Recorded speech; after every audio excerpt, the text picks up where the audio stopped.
Court of Appeals of the State of Washington is now in session.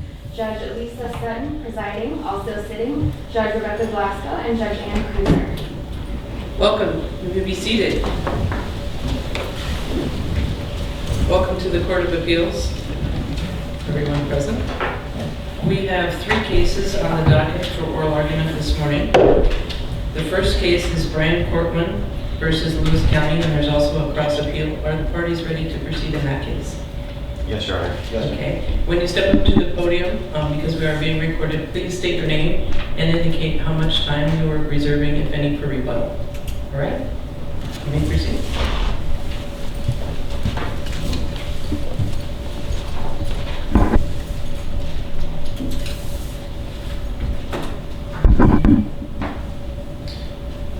Thank you, Your Honors. I'm here today. My name is Joseph Thomas. I'm representing Mr. Cortland in this appeal. And the background for this appeal is relatively simple. It's kind of an obscure topic, which is an issue of first impression in front of this court. But the topic is really simple.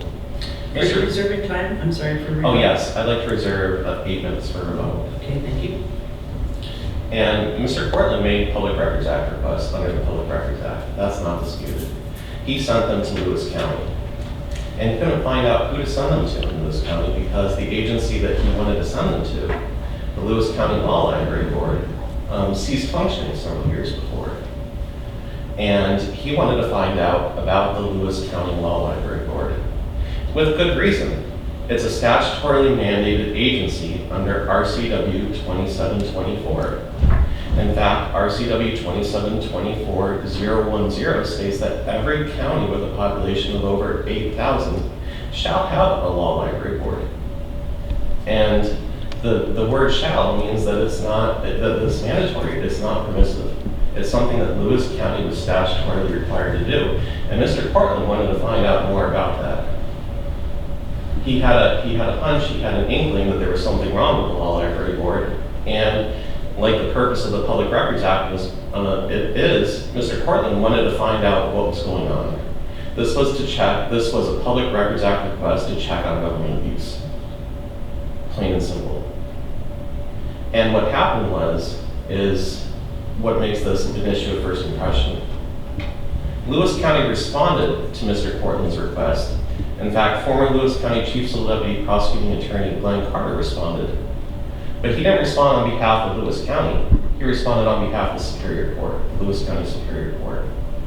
And somehow, Mr. Cortland's request was transformed by Mr. Carter and the Lewis County Superior Court into a GR 31.1 request. Mr. Cortland didn't want to make a GR 31.1 request. GR 31.1 requests are only for administrative judicial records. And Mr. Cortland wasn't looking for administrative judicial records. Mr. Cortland was looking for records that the county had. He wanted to know about the amount of money that the Law Library Board was bringing in, what books the Law Library Board had, if they had given away any books, and if they followed the proper procedure in giving away books.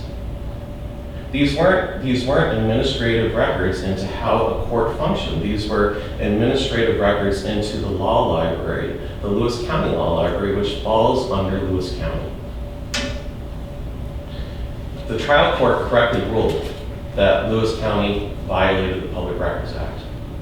The trial court ruled that the Law Library Board is a county function. And in fact, the trial court used Lewis County's proposed test, a membership and function test. And the trial court found that there is one superior court sitting on the board for the Law Library Board, but that's 1 position out of 5. That's only a 20% makeup of the judiciary. A judge is only 1 out of 5 persons on the board, or 20%. That is not enough to constitute a membership under the membership and function test, but the trial court went further. And the trial court also looked at the function of the Law Library Board. And the Law Library and the Law Library Board exists in order to serve the public and help them with their research needs. So if somebody's having a problem in their divorce proceeding, they can go to the Law Library and make research. And if someone's having problems with a boundary dispute with their neighbor, they can go to the Law Library.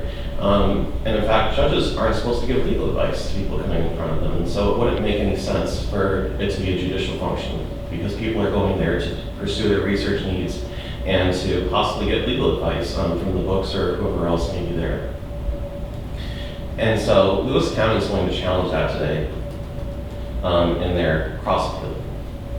And that's one issue before the court today, is whether the Lewis County Law Library Board is truly a county function under RCW 2724.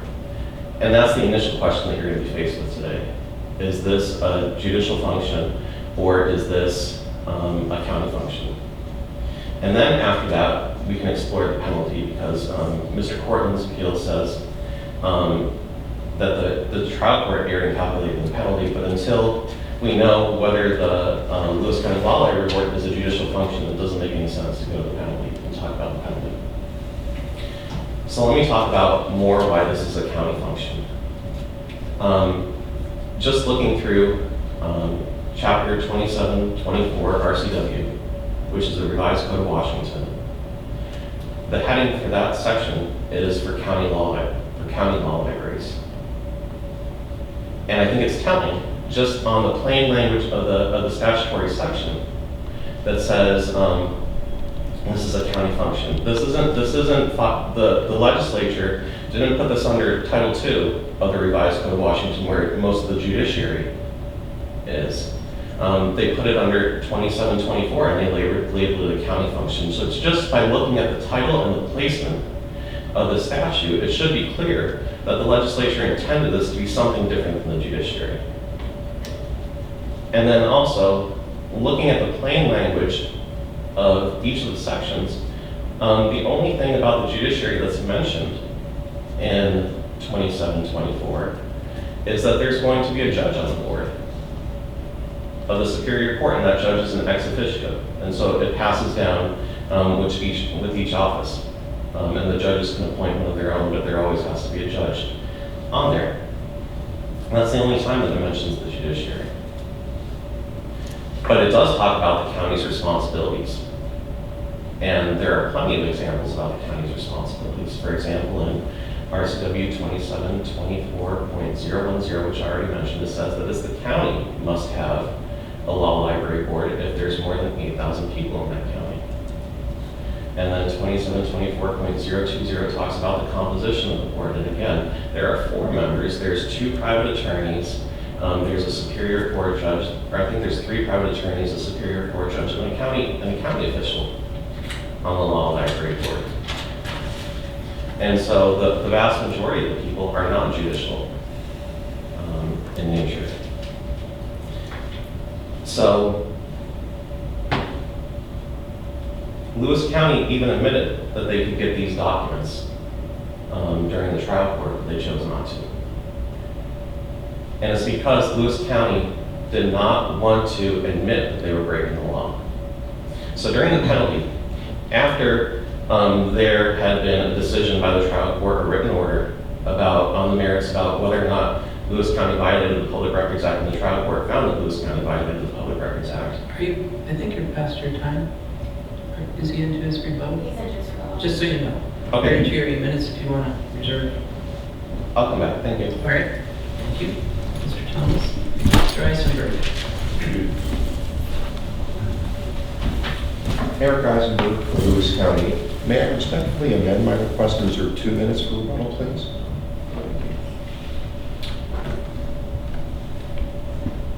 This is a case in which a page of history is worth a volume of logic. The request in this case came into the Law Library Board, which is a judicial entity. It was modeled on the State Law Library Board, which is obviously a judicial entity. It always has been, and the statute says so today. By their history, their membership, and their functions, law library boards remain judicial entities, even though the legislature has changed slightly the way in which they've been governed over the years. Even if that were not true generally, it's definitely true here, where 5 years before this request, the Lewis County Superior Court had disbanded the Law Library Board and had taken over its functioning entirely. So the records sought about the administration of the law library in Lewis County were, in fact, records of judicial administration of something. They should be governed by GR 31.1 and not the PRA. The legality of that takeover, if you will, which obviously affected the trial court's decision-making, is actually not relevant to that decision. That's because the PRA treats the practical effects and facts on the ground rather than legal rulemaking as its token, as its focus. That's true in the Westnet case, and it's also true in the line of cases holding that you may not extend the PRA's penalties to conduct that is outside of the PRA, even if that conduct may violate some other statute. So can I ask you to draw on Mr. Thompson's point? So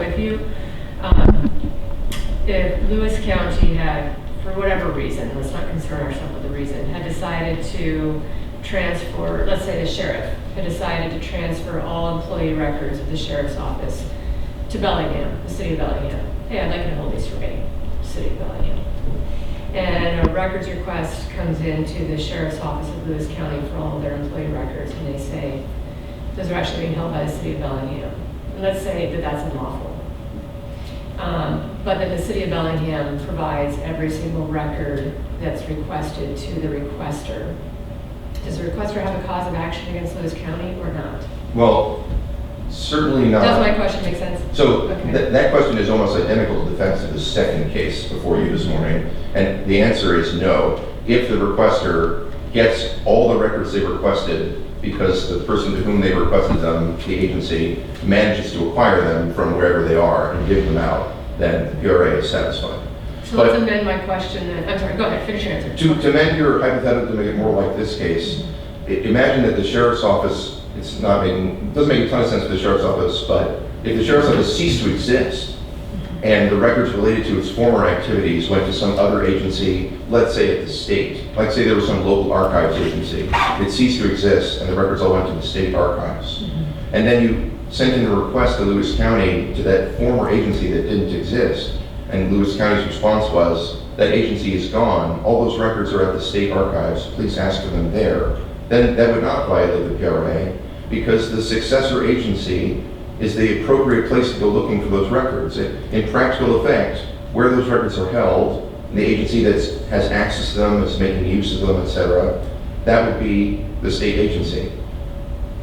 In your example, there actually is a case similar to your example involving when agencies contract with other agencies to perform IT services and hold their records. I had not cited in my briefing because I didn't think it was directly relevant. But so if the sheriff's office in your hypothetical did continue to exist and it just contracted with Bellingham to store its records, then yes, the sheriff's office would have a duty to reach out and get those records from Bellingham and get them delivered to the requester.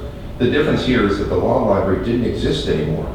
The law library, did exist. The law library board didn't exist. The Superior Court had taken over the duty of maintaining and providing the law library. One important point when you're thinking about this law library itself is that it is not, as the trial court mistakenly found, a public library. The statute clearly states that this library need not be open to the public. That's 2724.067. It's in the county law library statute. In King County, in counties with more than a certain population, in 1992 they said it had to be a public library. But in Lewis County, it has always been a library like the state library. That's for the judges, for the state officials, and for the attorneys. And that if the public wishes to use it, they may be let to use it, but it's really not for them. Historically, the purpose of this library was to perform this very practical function, which is to get the law out to where the state officials, the lawyers, and the judges needed to read that law in order to decide cases. That's why these law libraries are so old. Back then, that was the only way to actually conduct the administration of justice. So counsel, I have a factual question for you. Were any of the responsive records held by any entity other than the Superior Court? They did a search that included records that the Superior Court had, plus records that the auditor had, and I believe the treasurer. Mr. Carter produced this, quote, full universe of records that could conceivably have been responsive. And he also produced an example declaration from a law library board member from back when it was in existence about what type of records they saw. Judge Lanise found, the trial court judge, that only a limited class of records were relevant, and those were the Superior Court's records. He did not find the auditor or the treasurer's records to be relevant to the request. So the Superior Court found that all of the responsive records were held by the Superior Court, or that the records that the Superior Court found, or that the trial judge found to be responsive were all held by the Superior Court. I believe so. I mean, I believe that's the practical effect of its decision to group those into two sort of thematic categories. He did not find the auditor records about the general finances Right. relevant. Okay. So I think the most important thought experiment is if there were a statute that explicitly authorized the Superior Court to go in and take over the duties of the law library in the county, and then 5 years later, after that had happened, someone requested records related to the law library's administration, the question is, what would you decide then? If then you would have decided, well, that's definitely under GR 31.1, because the Superior Court is lawfully governing these activities, administering these records, then you should equally decide in this case that that is what should have happened here. Because the trial court didn't credit the fact that the Superior Court had taken over the administration because he found that to be unlawful. Because, truthfully, as Mr. Thomas points out, the statute says the county has to have a library. The thing is, though, that that's not the standard under the PRA. In WestNet, the requester sought records directly from WestNet. They didn't want them from someone else. They wanted them from WestNet.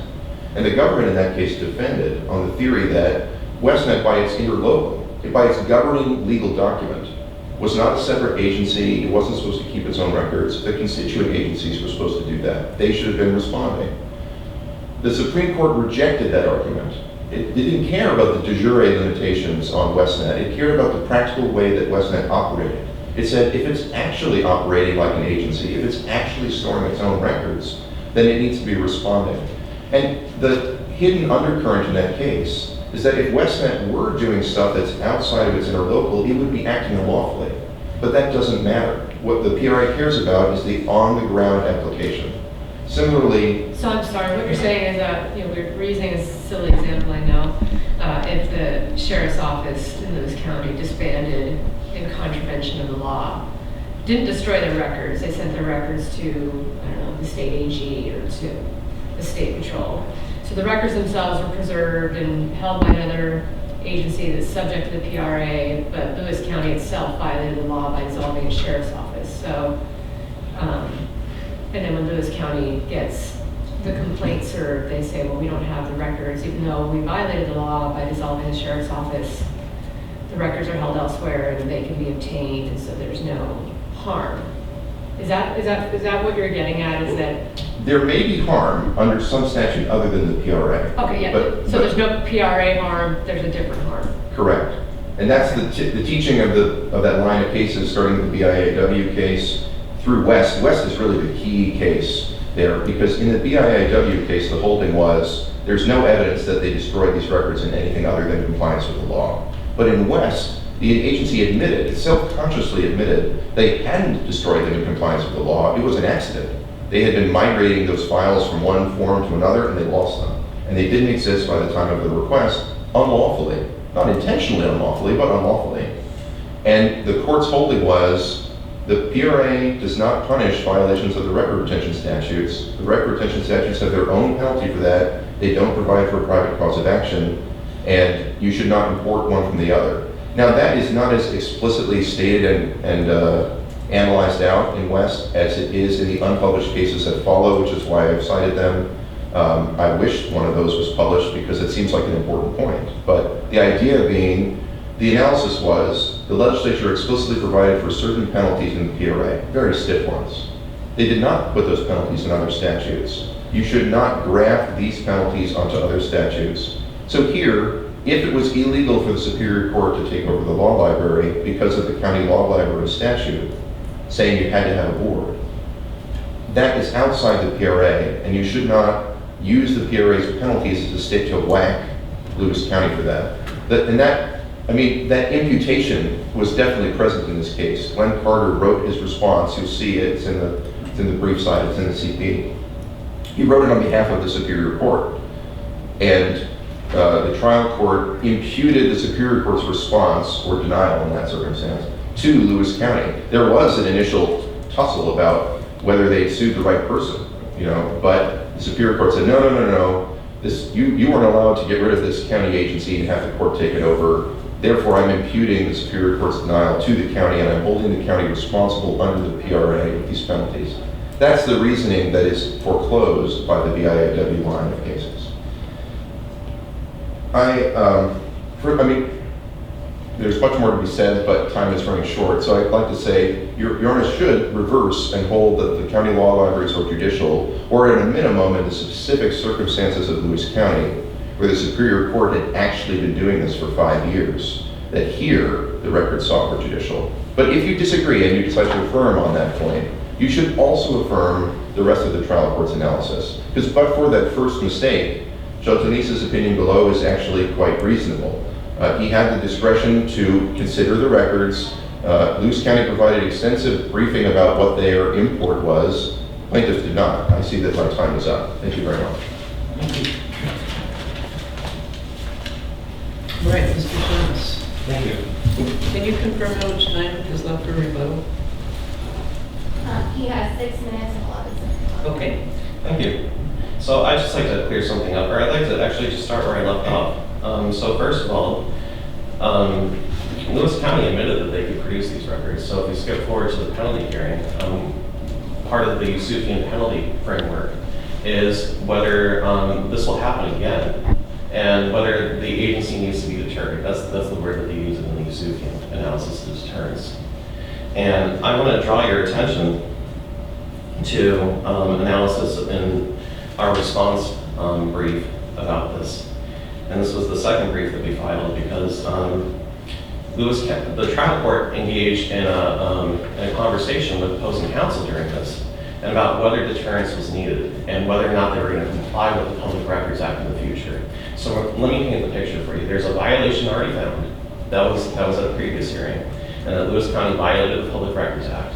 And then the discussion is, well, since you violated the Public Records Act, is there a need to deter you? And do we need to impose a higher monetary penalty in order to deter you? And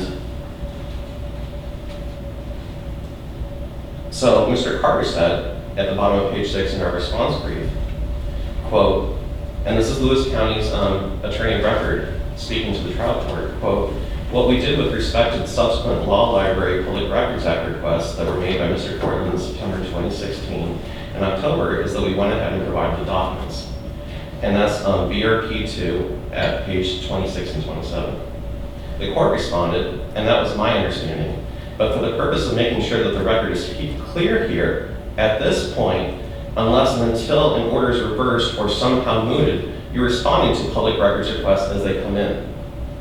And Mr. Carter responds with, quote, Your Honor, that's correct. And that's also at BRP2 at 26. So Lewis County, in order to decrease the penalty, they told the trial court, we're going to follow the Public Records Act, and if there are future requests about the Lewis County Law Library Board, we're going to go ahead and process those under the Public Records Act. There's no need to impose a higher deterrence against Lewis County. And this is inviting the error. And we argue that in our brief. There's a whole section about how Lewis County is inviting the error on appeal because they told the trial court one thing in order to lessen the penalty, that they were going to follow the Public Records Act. And it's very clear. You can either look through our brief or through the VRP. It's very clear that conversation occurred. But here, they're saying that, we don't have to follow the Public Records Act, so what is it? They told the trial court that they were going to follow the Public Records Act in the future. But then Mr. Eisenberg is up here saying, well, we don't have access to those records.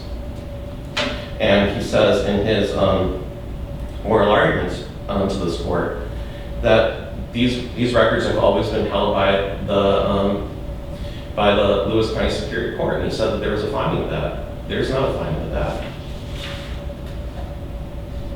The finding of facts in the merits order, most of them have to do with Mr. Cortland's request. And in fact, one of the findings of fact from and I'm talking about clerk's papers 380 through 387 right now. And one of the findings of fact from the merits order was that Mr. Cortland didn't know who to contact, so he found on the Lewis County website that the contact person for the Lewis County Law Library Board was their Law and Justice Council. The contact wasn't the Superior Court. The contact was another agency in Lewis County. Mr. Cortland submitted his request to Lewis County. He believed that Lewis County had the documents. There is no evidence in the record that Lewis County Superior Court had the only collection of documents. And then at the penalty hearing, Lewis County told the Superior Court affirmatively, in order to decrease the penalty, that they were going to head and to produce the documents from now on under the Public Records Act. And there's a big distinction between GR 31.1 and the Public Records Act, and it's not just which sort of documents that they deal with. There are many mandatory actions that an agency must take under the Public Records Act that's not enumerated or that's not spelled out in GR 31.1. I'm sorry to interrupt you, but did you have a citation for a case that says that following a court order constitutes invited error? You pointed us to pages 6 and 7, but I didn't see. Yes. I saw an id, but I didn't see which case the id is going with. So I hate to make you search, but it's... No problem. So that argument starts on page 5 of the response brief, and there's a heading that Lewis County is inviting error by making irreconcilable statements. And then... And so which case do you rely on for that? Do you rely on Shaler for that? So I'm relying on State versus MoMA, and the quote from that is the doctrine of invited error is designed to, in part, to prevent parties from misleading trial courts and receiving a windfall by doing it. So they got the penalty decreased at the trial court because they said that they were going to follow it in the future. There was no need for a higher amount of deterrence. Did they mislead the trial court though? Yes, Isn't that what they said what they were doing though? Didn't they say that's what we're doing, so the trial court knew what they were doing? They shouldn't, because they're saying now that they don't have to follow the Public Records Act. And so they're making irreconcilable statements. They're saying to the trial court, in the future we will adhere to the Public Records Act. And then here they're saying they didn't. And what they should have done is they should have said, no, we're not going to adhere to the Public Records Act. We believe that we're right. And there should have been a higher penalty, and then they could have taken this to appeal. There's no reason why they couldn't have done that. The only reason why they made that statement to the trial court was to receive a windfall. They were trying to catch their bets. At the trial court, we're going to tell them one thing, and the Court of Appeals, we're going to try to say something else in order to try to get out of this. And that's not appropriate. You need to wrap up, please. So there are also other errors when it came to attorney's fees. The trial court, sua sponte, invited or made arguments on behalf of Lewis County in order to reduce the attorney's fees. That is fully briefed in the argument. And there are also arguments about where the trial court made arguments sua sponte for Lewis County's benefit and the aggravating and mitigating factors. That's fully briefed. And so the main issue that we dealt with today is this court, that the Lewis County Law Library Board is a county function. There's no evidence in the record that the Superior Court had only access to these documents. In fact, Lewis County presented that they would produce these documents and thus have access to these documents in the future. So you're way over your time? Okay, thank you. Thank you, Mr. Thomas. Can you confirm how much Mr. Eisenberg has? Yes, Minutes? Okay. I'm sorry, I feel like that can't be right on you. you have 1 minute left of your argument. Oh, I was mistaken in reading the... Oh, okay. Just a second, we need to fix the time clock so that it's right. This time when you look at it, you'll know how much time you have. Okay, it's correct. You may proceed. Thank you. With regard to the penalty, which was Mr. Thomas brought up most recently, so the trial court is required to follow the appropriate test when imposing a penalty under the PRA. The Usufian test is mandatory in that it binds the trial court's discretion. Now, the test itself is incredibly discretionary. It's a multi-factor test where not all the factors are relevant and they're not exclusive. And the Supreme Court recently confirmed that it's very, very discretionary in the Hoffman case. But the point is, it can't be an abuse of discretion for the trial court to go through each of the factors that he's required to go through, regardless of what the party said. But I do point out that Lewis County did list all those factors in its briefing, and it argued the ones it thought was relevant, and that's enough, again, to empower the trial court to do the required analysis in the manner that he sees fit. Here, he used his discretion reasonably. In his understanding, he thought Lewis County was legally wrong, but he thought that there was lots of reasons that they had been legally wrong, and he essentially treated that as an honest mistake of law. He found no aggravating factors to apply and some mitigating factors to apply, including the fact that Lewis County had provided the records after he ordered they had to. There's also an exchange very similar to the one that Mr. Thomas alluded to in the record where the judge says, that's my understanding, aren't you giving out these records? And Mr. Carter says, yes, Your Honor, you have that case. And he's referring to the very case that you have on next, where in response to a GR 31.1 request in advance of the court's ruling on the PRA here, we were providing the records. So there was plenty for him to decide that this was not one of those circumstances where he needed to deter Lewis County significantly. He chose a $15 penalty, which seems to me to be higher than what some judges might have done, but that's fine. That's the way the cookie crumbles. He has the discretion to pick the penalty that he thinks is necessary to make it stick, to make the county do what it's supposed to do next time. The same thing is true about costs and attorney's fees. Mr. Thomas billed 985 hours in the trial court below. The trial court is required to take an active role in the decision of what counts as a reasonable attorney fee and to really process through that, and he did so. And he found many fewer hours to be reasonable and imposed them. His logic seems to me to be perfectly reasonable. I don't think Your Honors have any reason to quibble with it. He also, of course, could have taken into account the fact that at the penalties phase, Mr. Cortland was seeking a penalty of $215 million. He received a penalty of $16,000. That's much, much less. So again, on the theory under Bowers and the other cases in my supplemental statements of authority, that you discount attorney's fees by unsuccessful claims, you would expect him to discount the amount of attorney's fees considerably. I also wish to, my time is up. Thank you, Your Honor. Thank you. All right. The next case we have is case 520664, and it's Cortland versus Lewis County. And in this case, there is no cross appeal. So you each have 15 minutes, and please let me know in the bailiff how much time you wish to reserve for rebuttal.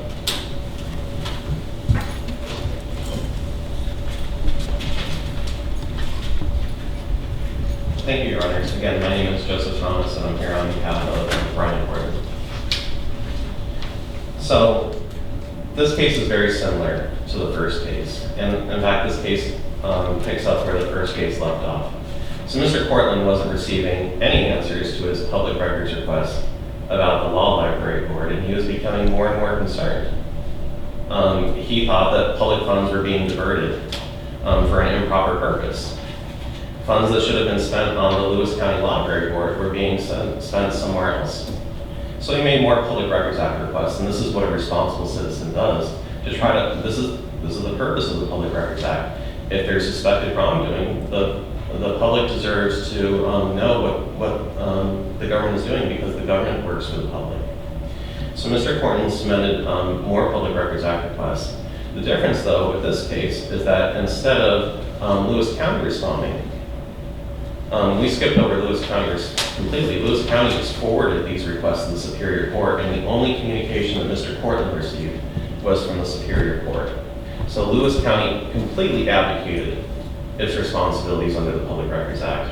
They didn't even bother to give Mr. Cortland a response, to even say, okay, we're transferring your request to the Superior Court, like they did in the first case. They didn't even bother to do that. They're statutorily required to provide a response under RCW 4256-520 in 5 days. And to this day, Mr. Cortland still hasn't received a response or communication from Lewis County about this. It's that simple. Lewis County is going to come up here and argue, well, they got the records. Mr. Cortland received the records. That's not true. And we don't know what records we received because no one searched Lewis County. And again, you heard that the Lewis County Chief Civil Deputy Prosecuting Attorney at the time, Mr. Carter, told the trial court, okay, well, we'll give you, we'll start producing these under the Public Records Act.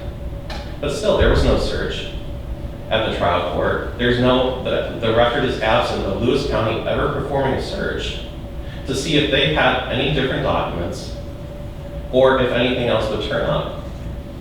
So Lewis County, when they come up here and say that Mr. Cortland received all the records, Sure, he received all the records from the Superior Court, but that's who he wasn't asking them. And remember, at this point, he already had the Chief Civil Deputy Prosecuting Attorney tell him to go back to the Superior Court to make these requests. Mr. Cortland didn't want the requests from the Superior, he didn't want the documents from the Superior Court. He wanted documents from Lewis County. He kept making these requests to Lewis County, and Lewis County kept abdicating its responsibility under the Public Records Act. It kept shirking its mandatory statutory duties. Couldn't the request have been worded, just trying to understand your argument, sent to Lewis County sort of writ large for any records held by Lewis County, excluding the judiciary because that's a state agency, but to Lewis County generally for any records that pertain to the Lewis County Law Library Board, as opposed to sending the request to the Law Library Board? Does my question make any sense to you? Yes, it does, and I'm glad you asked that question because communication is a two-way street. So if Mr. Cortland's request wasn't clear, and I think that's what you're kind of getting at, could he have made this language a little bit broader? Could he have done something different in order to get Lewis County's attention? It's not quite my question. My question is, because at that point he'd already known that the Law Library Board had disbanded, whether that was lawful or unlawful. Let's put that over here for just a second. But if, since he knew it wasn't in existence, could he have made the request just to Lewis County generally for records pertaining to the Law Library Board instead of making the request to the Law Library Board? What difference does that make in your analysis? Sure. So in RCW 4256.040, it actually talks about the procedures for making the Public Records Act request. And it actually says in there that the agencies shall publish procedures. And if the agency, it's on the agency to publish the procedures to make Public Records Act requests. But there weren't any procedures published. And in fact, the trial court got into this in the first case, and this is what I was talking about when the trial court found, as a matter of fact, that Mr. Cortland, that the directions were for Mr. Cortland to contact the Law and Justice Committee. On the Lewis County website, it said, if you want to get a hold of the Lewis County Law Library Board, contact the Law and Justice Committee. So Mr. Cortland believed that he was doing the right thing. And if Lewis County didn't understand or needed something else, it was up to them in order to come back and try to clarify. And in fact, in State versus Hobbs from this court, there's a footnote to that case, I think it's footnote 11 or 12, that says this isn't a game. Communication underserves the important policy of the Public Records Act, which is to give people documents that they want. But Lewis County said, we're not going to talk to you, you can talk to the Superior Court. And I want to draw... your rebuttal time, just so you know? I'm going to steal a minute out of rebuttal time. All right. Thank you. So I want to draw this court's attention before I stop to Spokane and Eastern Lawyer versus Tompkins. I know this was quoted in our briefing, I forget where, so I'm going to give this court the site. It's 150 Pacific 3rd, 158, or alternatively, it's 136 Washington Appellate 616. And you can just skim all the way down to the end of the page. I'm in the last paragraph of the conclusion of that case. And I'm just going to read the two-sentence conclusion for this court, and then I'm going to sit down. Quote, we conclude under NASP reasoning that Spokane County Superior Court is not an agency under the Public Disclosure Act. Accordingly, the trial court did not err in denying Spokane and Eastern's access to the requested correspondence. Furthermore, because Spokane and Eastern did not prevail, and because the Spokane Superior Court is not an agency, Spokane and Eastern may not recover attorney's fees under RCW 42.56.550, Section 4. Thank you. Thank you. Mr. Eisenberg.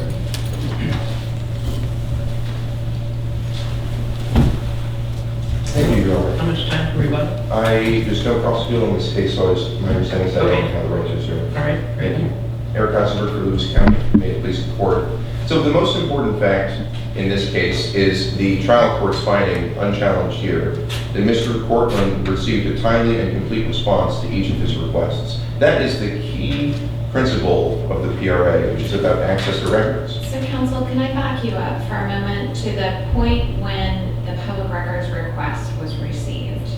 My understanding was actually different. Maybe I'm misreading the record. I thought that the county actually responded and said, you need to go over to the Superior Court to get these records. Is that not right?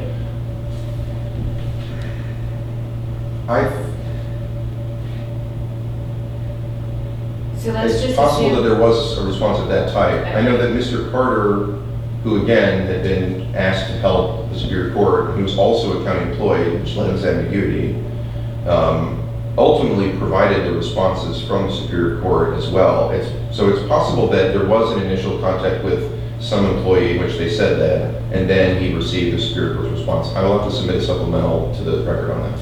so I guess my sort of follow-up question is when an agency receives a public records request, one, can they decline, or can they deny the request if they don't hold any records that are responsive and say, there's another agency that you should be talking to?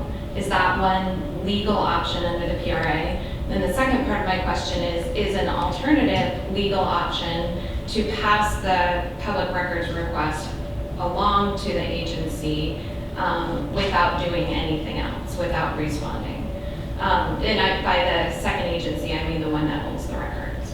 I think both of those are possible legal options. The first option is explicitly allowed under the Koenig case, which says that an agency need not go outside its own records when responding. So a response that says, we don't have any records like that, you need to get them from this agency, please request them there, is a Koenig-inspired denial, I guess, but it's really not denial because it says you don't have any records. Right.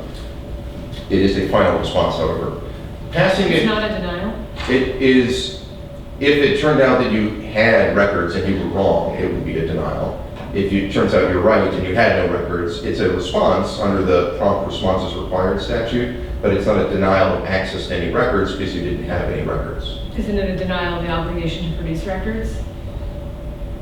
If you have any records to be produced and you didn't produce them and said we don't have any, then yes, that would be a denial. If you had no records, you truthfully had no records, you would have correctly responded to the request that you had no records, but you would not have denied access. Right, well, Hobbs talks about the ways in which you can respond to a records request. So going back to our example where Lewis County Sheriff's Office had sent their records to Bellingham for some reason. So when Lewis County says, you're gonna need to talk to Bellingham, that's where the records are, Lewis County's not denying the request?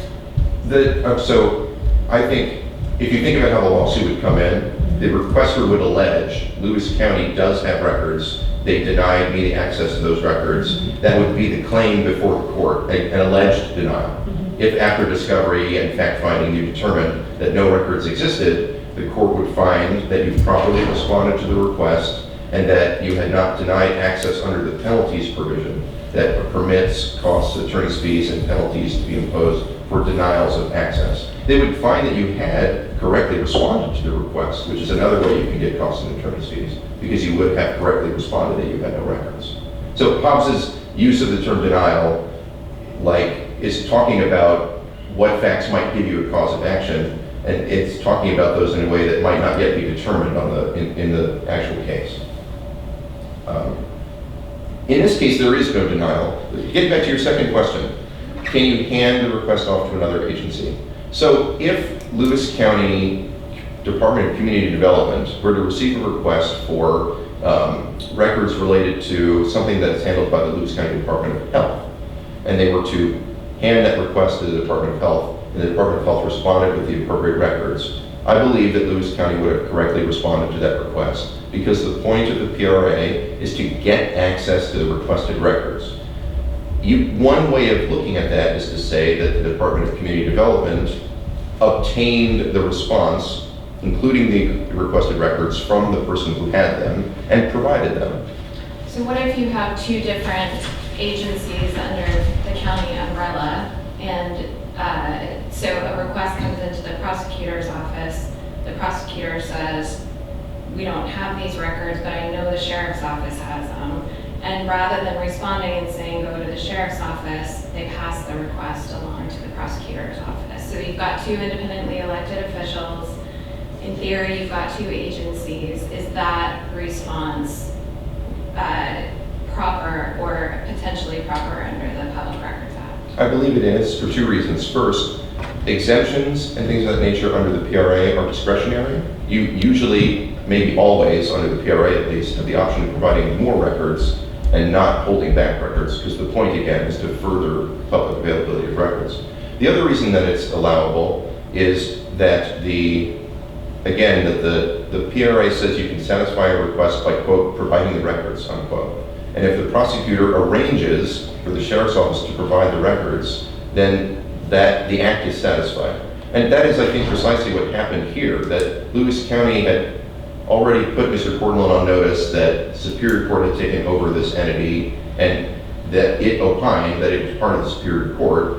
And so he sent the request to Lewis County. Lewis County handed it to the Superior Court, just as the date said was the appropriate agency before. And then Superior Court set about producing those records, and they did. And that might be a more legally risky option for the receiver of the public records request, because you might be undertaking the potential for a lawsuit if the other agency doesn't respond correctly, right? That's true, but here, at the time of the initial request, the original December 2015 request, where Mr. Carty said you can get these under GR 31.1, but it's not effective for a couple of weeks.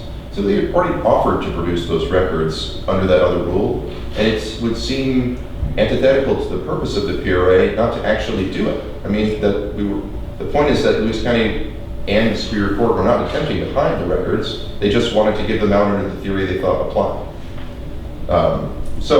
I mean, Hobbes's rationale is that if you have not been denied access to records, you do not have a cause of action, and that, I think, is the key to this one. Judge Lanise, his rationale was similar but not entirely the same. His rationale was sort of more like, since I imputed the faults of the Superior Court's response to Lewis County before, I should similarly impute the success of their response in this situation. So I think it's worth mentioning that in the other case, if you determine that the law library is a county entity and not a judicial entity, and that therefore you affirm in the prior case, you can still use that same rationale to affirm in this case. You can use Judge Lanise's rationale that if somehow the Superior Court was in control of this and it was Lewis County all along, and Lewis County arranged to get the records that were requested produced in full, then it did satisfy this obligation.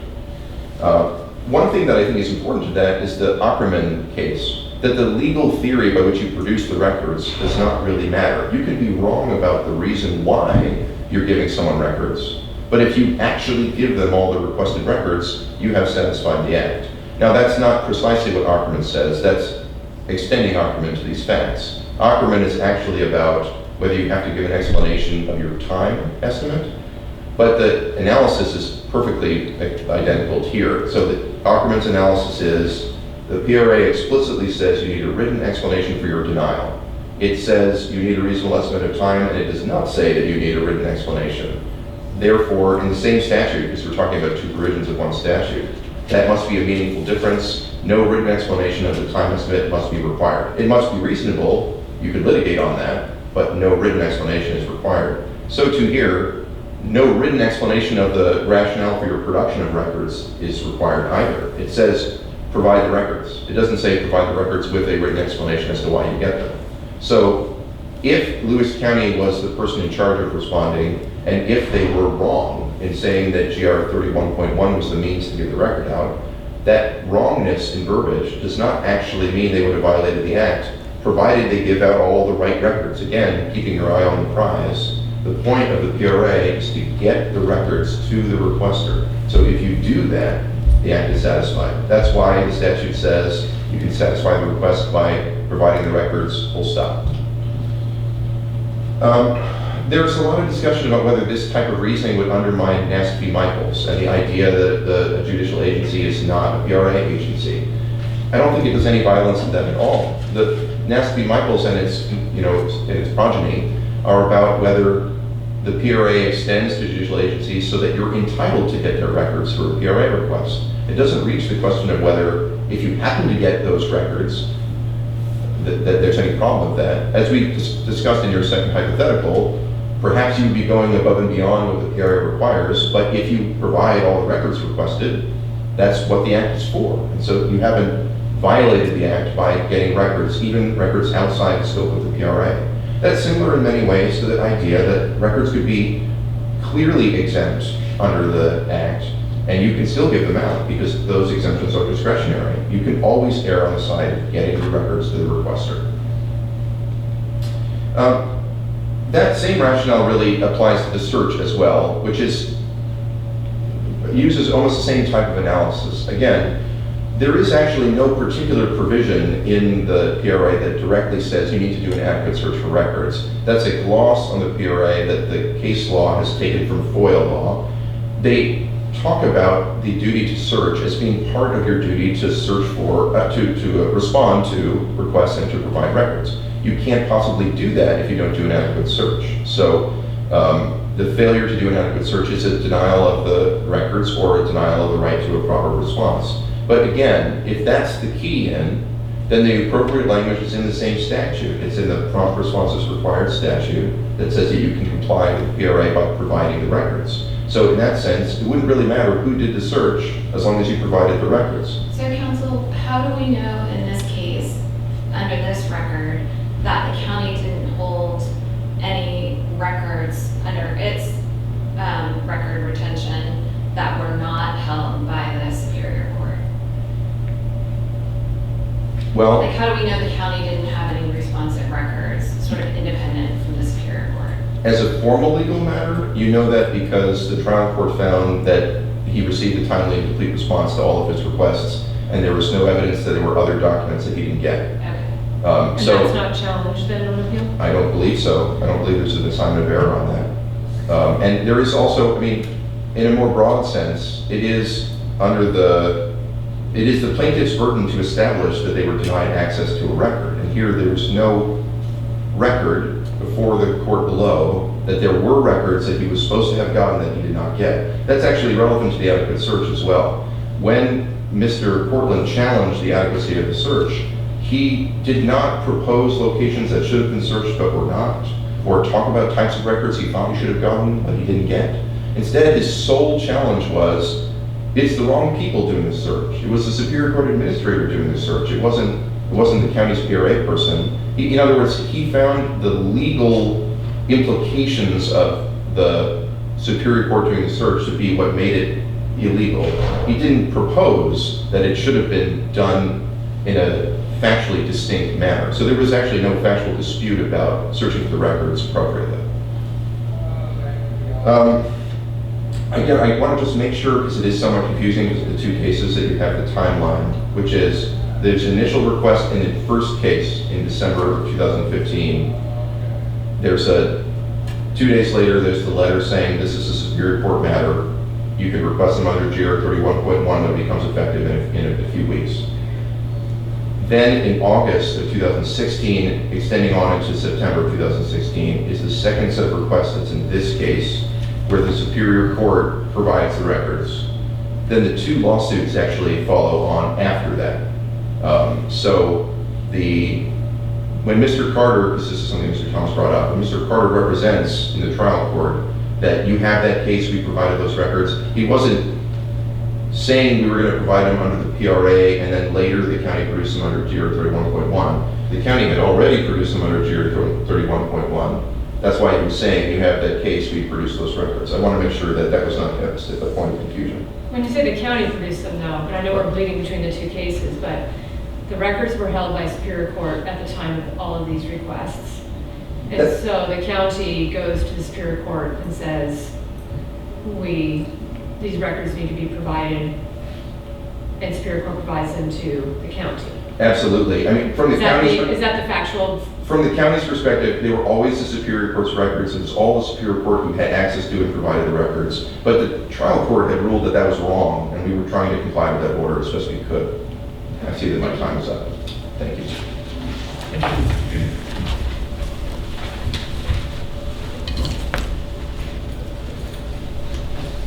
How much time for rebuttal then?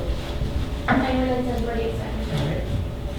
Thank you. So one thing that concerns me is there's still these arguments going around that the Superior Court held these records, but there's no evidence in the record that Lewis County even performed a search to find out if they concurrently held these records.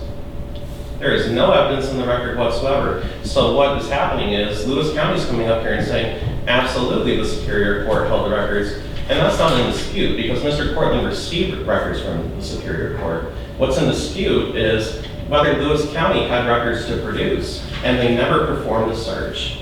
Did you make the request to Lewis County? I'm sorry, did your client make the request to Lewis County? Absolutely. Each of the requests in both of the cases were made to Lewis County. Weren't they made to the Lewis County Law Library Board? Lewis County only has one public records officer for its entire county, so it doesn't. Well, that doesn't control who the agency is. So if it's an agency, if the Lewis County Law Library Board is an agency, the request was directed to the Lewis County Law Library Board? Absolutely, but under RCW 4256040, if the county doesn't say, well, the library board is disbanded, here's who you need to make the request to. Mr. Cortland was certainly in the right just making them to the Lewis County Law Library Board because he thought that it was still functioning at the time. Right, but, and so since it's not functioning and it's no longer an agency, it really becomes a question of where those former records are held, where the records are held that used to be held by that agency. Right. Right. And this brings it into the mandatory statutory duties by agencies. Under RCW 4256520, agencies have a mandatory duty to respond within 5 So days. counsel, I have a question about that, because in CPF 5, in this case, and the complaint, there's a quote that says that Ms. Kanzati responded on August 3rd saying that although the law library is located near the clerk's office, it isn't the clerk's responsibility. Please contact Susie Parker, the Superior Court Administrator. So why is that not a response to the request that sends the requester to the Superior Court? So the responses can come in one of 3 ways. They can give you a reasonable time estimate. It can come with a denial, and or they can produce the records. So why is that not what we would call under that provision a denial, but really it's saying we don't have these records, another agency does, we're sending you there? Okay, let's even assume that was a denial for this. The denial, Lewis County, after that denial, had to come into the Superior Court, which was argued when we were in trial at the trial court. Lewis County had to prove that there was an adequate search to back up that denial. That's mandatory under the Neighborhood Alliance case. And there's no evidence in the record whatsoever that Lewis But why, County... if they didn't have an obligation, let's assume hypothetically they didn't have an obligation to respond to this request, why would they have a duty to search? They have a duty to search because Mr. Cortland made it under the Public Records Act and made the request under the Public Records Act. That's not disputed. So let's do the hypothetical I was using before. So you make a request to an agency that no longer exists and put aside whether it's lawful for it to no longer exist, but they direct you to the agency that holds the records. You're saying that the original party to whom the request was made, or sent, I should say, not made, they still have a duty to search records, even though they've said the records are held by this other. Yes, because under your fact pattern, without any other facts, it's just assumed that there aren't any records within that agency. There was no search, there's nothing identifying that there aren't any records within that agency, and that allows agencies to shirk their mandatory responsibilities, like performing searches. Under RCW 4256.070, agencies have to produce all the records that they have. Okay, so if you sent a request to the Lewis County Auditor for all the records that used to be held by the Lewis County Sheriff's Office, which doesn't exist anymore, hypothetically. Okay. And so the auditor, and everyone agrees that Lewis County Sheriff's Office does not exist anymore. The auditor still has a duty to search its own records for records that may have been previously held by the Sheriff's Office. Yeah, I have 2 responses to that. Yes. First response is yes, they have a duty to search just to make sure that there aren't any other records. And even Lewis County comes up here and they admit that an agency has a duty to search within its own records. The Lewis County certainly had a duty to search within its own records to determine whether or not any records were there. Second of all, the second point that I have with these analogies or these kind of hypotheticals that we're using up here is that there's a big difference between the Lewis County Sheriff shutting down and the records going over to the auditor, for example, than a county agency being shut down and the records being shipped to a non-agency. The Lewis County Superior Court is not an agency under the Public Records Act. That's been established. That's well-established case law. So counsel, I have a question about the practical implications of failure to search. So hypothetically, if there were a failure to search here, there's no penalty. What's the practical consequence under the Public Records Act? Because there's no penalty unless there's should have been provided was not, right? So perhaps the agency is taking a risk by not doing an adequate search, that later there will be a successful public records lawsuit that turns up a record that wasn't provided.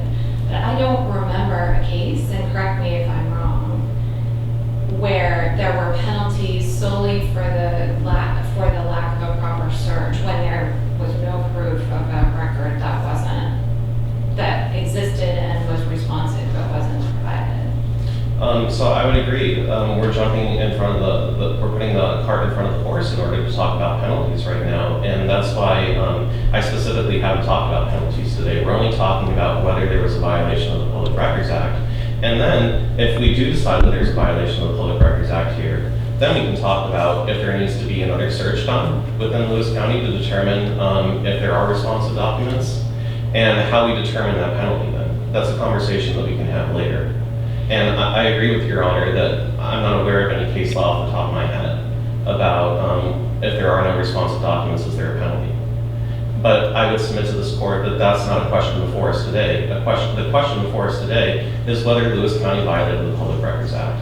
And we submit that Lewis County So did. even if we were to agree with you in remand, what is your request that we would do on remand? Would we order the court to then allow the case to continue and for you to do discovery? It seems like about whether or not there were any responsive records that weren't provided. It seems like you've already had your chance to do that. So what would you be asking us to do? Well, we didn't have an opportunity, because that would be the whole point of the case. If we did discovery and we found out that there are records, then there wouldn't be anything else for the trial court to do. And so normally that isn't granted. But what I would ask this court to do, which wasn't done at the trial court, is to remand it down and to mandate that Lewis County perform an adequate search so that we know what we're talking about if Lewis County does have responsive records or if they don't. Because right now this is all conjecture. There's no evidence in the record that Lewis County does not have responsive records, and that's Lewis County's burden to prove under the Neighborhood Alliance standard. Let me direct you to where it is in the Neighborhood Alliance case. And so, in Neighborhood Alliance, which is 261 Pacific 3rd, 119, or alternatively 172 Washington 2nd, 702, it talks about this on page 128. Quote, additionally, agencies are required to make more than a perfunctory search and follow the obvious leads if they're uncovered. That's mandatory. Lewis County didn't do that. So part of the reason that we use hypotheticals is because we want to test or sort of tease out the outer limits of an argument, okay? And so let's, sometimes you have to use silly ones to sort of get there. But we're talking about an agency that no longer exists, the Lewis County Law Library Board. So putting aside the history of it or whether it should have existed, it doesn't exist. So if you if a client of yours or somebody were to send a letter to, dear Public Records Officer of Pierce County, whoever that person is, I want all the records pertaining to the Agency of Magical Mysteries from Harry Potter. Doesn't exist, right? Right. And so does Pierce County, under that hypothetical, have any duty to do anything at that point, whether it be a record search, whether it be even a letter in response? Do they have, what, if any, duty would an agency have to deal with a request that's mailed to them pertaining to an agency that does not exist at all? Well, thank you. So I think they have a duty to go to that agency, even if it's a non-agency like the Superior Court, and get those records, because if we look Well, it's at an agency that doesn't exist. Yeah, so Lewis County, so if the agency doesn't exist, and then they go, I think your example is the Magical Mystery Tour. Yeah, the Department of Magical Mysteries from Harry Potter doesn't exist. So, the Right. Department of Magical Histories from Harry Potter doesn't exist. I think the agency that the PRA request was sent to can go to that Harry Potter agency then that doesn't exist, or look around that agency, since it was housed in that agency, in that larger agency. No, forget about that part. Let's say it doesn't exist and never did exist. Doesn't exist, never did exist. What duty would Pierce County have in that fact pattern? They would have a duty to research through all of their files that they have used, maintained, or held, I believe is the standard out of. So Pierce County still has a duty to search its own records when they get mailed a request pertaining to an agency that does not, never has existed, and it's a fictional agency. Yes, the agency, absolutely. The agency is under a duty to check to see if there are any records whatsoever. Because otherwise, then it becomes then the mandatory duty to perform a search turns into a permissive duty, and we don't think that ever happened here before, so we don't think we have to do that. The rule is that every time, in order to determine whether there's any information relevant, they have to perform a search. You're out of time. Thank you. Thank you. Thank you.